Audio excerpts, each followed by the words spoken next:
Good day everyone. Magandang araw. Welcome to our gallery walk. So our country for today is the Philippines and America. The Philippines and the United States of America share a complex historical relationship that began in the late 19th century.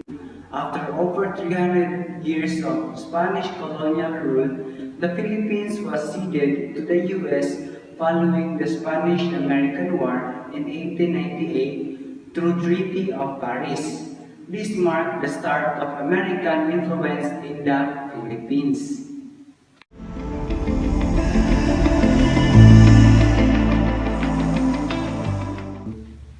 Mabuhay! Buenos dias! Mayong adlaw kaninyong tanan! Ngayong araw ay ang ating tatalakayin ng iba't ibang Filipino values. Una ay ang pagrespeto sa mga matatanda. Ang paggalang sa matatanda ay isang mahalagang bahagi ng ating kultura. Ipinapakita ang pagpapahalaga ng kanilang karanasan, karunungan at kontribusyon sa lipunan. Sa pamamagitan ng paggalang, nagiging mas matatag ang ating ugnayan sa pamilya at komunidad. Ang bayanihan ay isang tradisyonal na kultura sa Pilipinas na nagpapahayag ng diwa ng pagtutulungan at pagkakaisa sa panahon ng pangangailangan. Ito ay naging bahagi ng kultura ng mga Pilipino mula pa noong sinaunang panahon at nagpapatuloy hanggang sa kasalukuyan.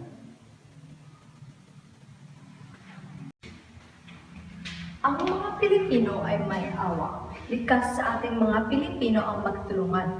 Tulad na lamang ng nagdaang pandemya, ay nagtulungan tayo upang makaraos sa trahedyang dulot nito. Kilala ang mga Pilipino sa mabuting pakikitungo. Likas sa ating mga Pinoy ang marunong makipagkaibigan at gusto natin may padama sa ating mga bisita na sila ay tanggap ng ating kultura.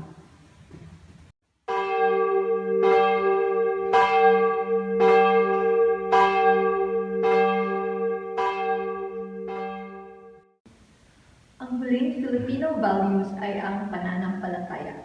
Likas sa ating mga Pilipino ang pagiging makadiyos at manasali. Dahil gusto nating magpasalamat sa mga biyaya na ating natanggap sa araw-araw.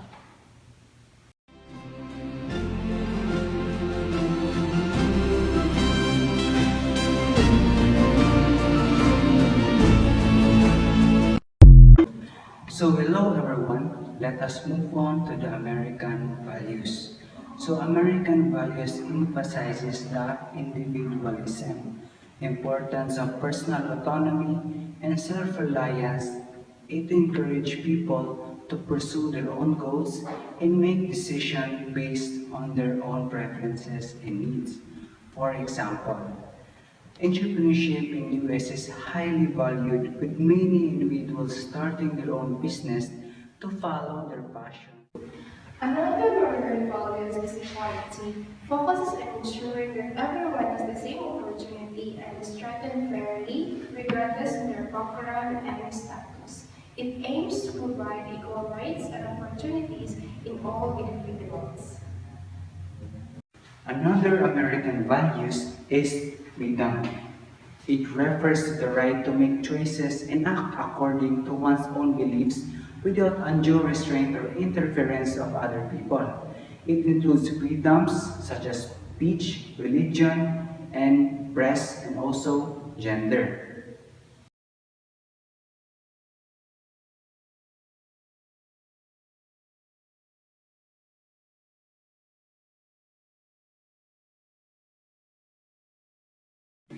And last American values is respect for elders.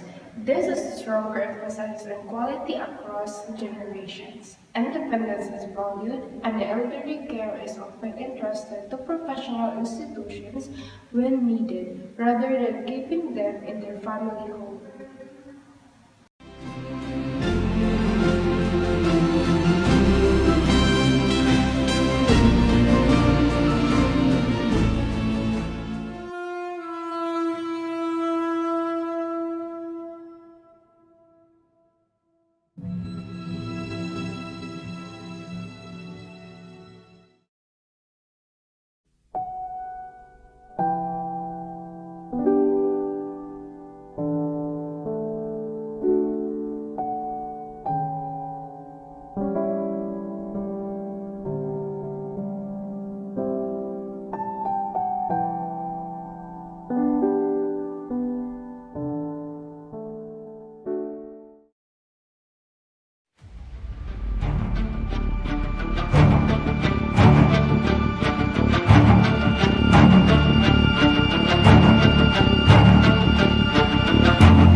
Despite the rapid advancement of technology in contemporary society, it is imperative that we maintain our values and beliefs as individuals.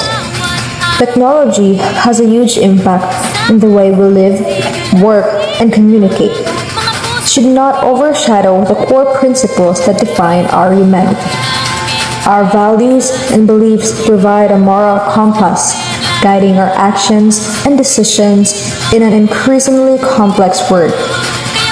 They foster a sense of identity, community, and purpose, which are essential for the personal fulfillment of societal harmony. While technology continues to transform the world, it is crucial that we remain anchored in our values and beliefs. These principles are the bedrock of our humanity, providing guidance and meaning in a rapidly changing landscape. By consciously integrating values with technological advancement, we can harness the power of innovation while preserving the essence of what makes us human. Maintaining this balance will ensure that technology serves as a force for good, enriching our lives without compromising our fundamental beliefs and values.